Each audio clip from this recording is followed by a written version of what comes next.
الحمدللہ عزوجل دعوت اسلامی نے 14 اگست کے موقع پر مدنی مذاکرے کا اہتمام کیا، جس میں امیر اہل سنت امیر دعوت اسلامی نے فرمایا کہ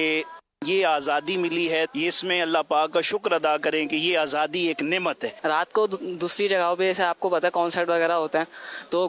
آنکھیں بھی گناہوں کی طرف جاتی ہیں، ویسے گناہ زیادہ ہیں زندگی میں، تو میں نے سوچا کہ اس دفعہ فضان مدینہ جایا جائے،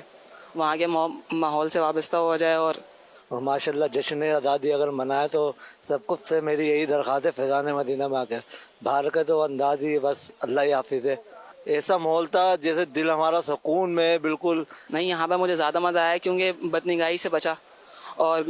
گانے باجے ان سب سے بچا۔ یہاں 12 بجے کے بعد ماشاءاللہ یہاں پہ میں نے دیکھا تو یہاں پہ 14 اگست میں ہم شامل ہوئے درود شریف کے بعد، دعا ہوئی تو ماشاءاللہ بڑا مزہ آیا۔ بانی دعوت اسلامی محب پاکستان نے قوم کو یہ پیغام دیا، یہ بتایا کہ ہمارا وطن عزیز کس طرح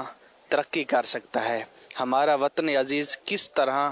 امن کا گہوارہ بن سکتا ہے۔ آج سے پہلے جو ہم نے 14 اگست یعنی یوم آزادی دیکھی تھی، اس میں میوزک، گانے باجے، بے حیائی دیکھی تھی، لیکن آج کا مدنی مذاکرے میں ہم نے دیکھا کہ یوم آزادی ہمیں کیسے منانی چاہیے، گناہوں سے بچ کر اللہ تعالیٰ کو یاد کر شکرانے کے نوافل وغیرہ ادا کر کے، جو اکابرین علماء کرام نے جد و جہد کی ان کو احسال ثواب کر کر، اور نعمت پر اللہ پاک کا شکر ادا کرنا چاہیے کہ نعمتوں پر اللہ کا شکر ادا کرتا ہے، اللہ نعمتوں میں اور اضافہ کرتا ہے۔ جس طرح ہمارے یہاں میرے سنت نے کہ ہمیں پیغام دیا کہ درخت لگاؤ، تو ایک باجا 300 کا یا 400 کا آتا ہے، 100 روپے کا ایک پودا آتا ہے، آزادی کی یاد میں ایک پودا خریدیں، وہ پودا لگا دیں۔ امیر اہل سنت نے فرمایا کہ پودا ہم نے جب لگانا ہے اس کے بعد تقریباً 1 سال تک اس کی دیکھ بھال کرنی ہے تاکہ اس کی جڑیں پھیل جائیں۔ امیر اہل سنت نے بتایا کہ فخر ہے کہ میں پاکستانی ہوں، الحمدللہ ہمیں بھی پاکستانی ہونے پہ فخر ہے۔ ایک بات یہ سیکھنے کو ملی کہ آزادی ہم اس طرح بھی بنا سکتے ہیں، گناہوں برے ماحول سے بچ کر۔ تو حضور علیہ الصلوۃ والسلام کی نعتیں پڑھ کر آزادی منائیں